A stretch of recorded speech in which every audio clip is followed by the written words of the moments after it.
Bonjour et bienvenue dans le magazine des Français de l'étranger de juin 2019.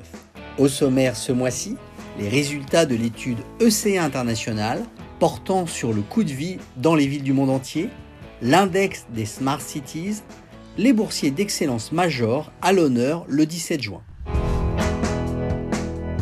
Comme chaque mois, nous débutons ce rendez-vous avec un édito signé par Charles-Henri Chenu, avocat des Français de l'étranger. Vous vous souvenez certainement, il y a peu, de cet enlèvement de 2 Français au Bénin et de la mort de 2 de nos militaires au cours de leur opération de sauvetage.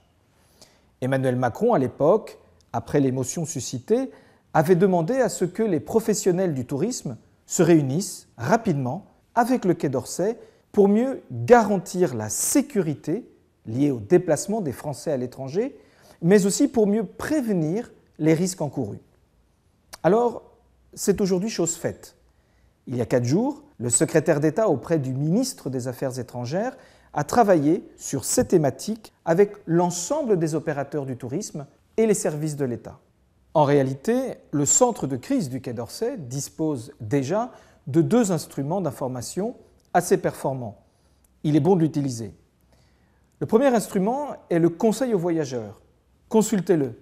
Vous aurez alors accès à une mine d'informations très précise, mais surtout, et c'est essentiel, actualisée. Informations principalement liées à la sécurité. Sécurité sanitaire, sécurité des transports, mais aussi les lois et les coutumes, comme les conditions de séjour. Près de 7 millions de visites du site en 2018. Informez-vous, cela vous évitera de vous mettre dans des situations inconfortables ou périlleuses. L'autre outil est Ariane. Ce service, si vous vous enregistrez, vous permet de recevoir par SMS ou mail des alertes en cas de crise ou de risque imminent. 190 000 nouvelles inscriptions en 2018. C'est un succès. C'est un contact direct avec l'information qui peut vous mettre à l'abri de dangers locaux, parfois totalement imprévus. Au cours de la réunion gouvernementale, la semaine dernière, il est convenu de renforcer ces systèmes auprès des services publics, de rendre ces instruments encore plus performants. Les acteurs du tourisme se sont également engagés à promouvoir ces outils. Il en va de la sécurité de tous. Mais les premiers acteurs, c'est vous. Inscrivez-vous au consulat, enregistrez-vous. Ne perdons pas le fil et restons connectés. C'est un exercice simple, mais qui peut nous sauver la vie.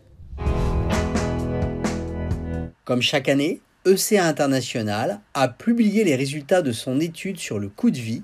On écoute tout de suite Nelly Le Breton nous dévoiler ses grands enseignements. Selon notre enquête de mars de coût de la vie, ce qu'on peut retenir, c'est que la valeur de l'euro a baissé, la valeur du dollar a augmenté, et donc ce qui fait que dans les top 100 des villes les plus chères au monde, nous en avons 25 aux États-Unis, et dans le top 10 des villes les plus chères en Europe, nous en avons 4 en Suisse, et Paris arrive en 10e position.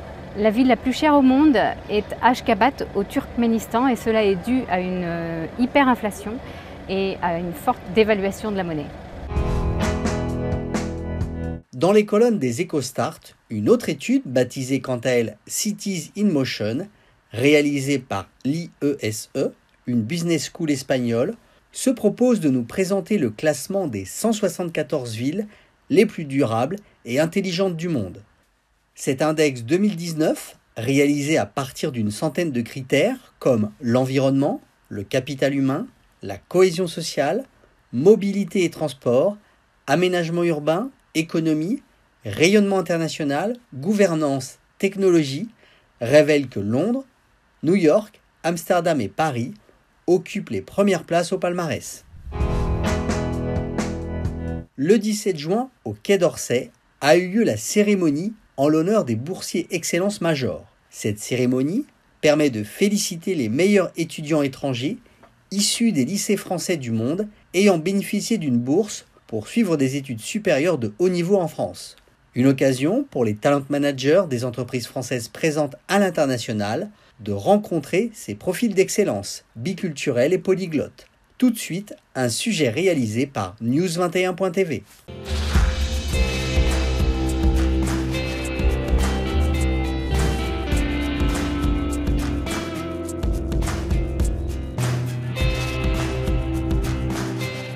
également féliciter à mon tour chacune et chacun d'entre vous pour votre brillant parcours et tout particulièrement celles et ceux qui, après 5 années passées au sein du programme Excellence Major, vont achever leurs études supérieures.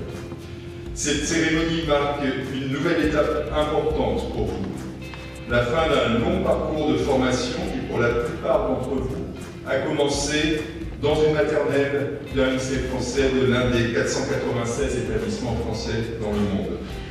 Vous illustrez à la fois l'attractivité de notre culture et de notre modèle éducatif par le choix qu'ont fait votre famille d'une éducation à la française, l'universalité de notre réseau par la diversité de vos nationalités et de vos pays d'origine, la qualité de nos établissements par l'excellence de vos parcours et l'ouverture internationale de notre enseignement supérieur, enfin par votre volonté de rejoindre la France après le baccalauréat.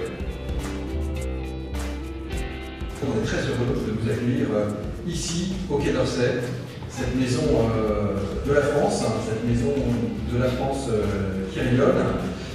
Merci d'avoir fait le choix de la France, le choix de l'enseignement français à l'étranger, un choix qui était peut-être audacieux. Il y a tellement d'offres qui sont par ailleurs disponibles, qui sont parfois l'objet d'ailleurs d'un marketing très offensif, mais vous avez fait ce choix et donc on voulait vous dire merci du fond du cœur.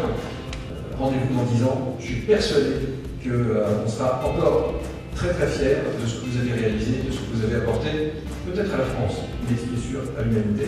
Alors encore merci, et puis maintenant, profitons bien de ce moment un peu unique. J'espère que vous repartirez avec les images de ce Quai d'Orsay, qui est votre maison pour ce soir et pour toujours. Je vous remercie.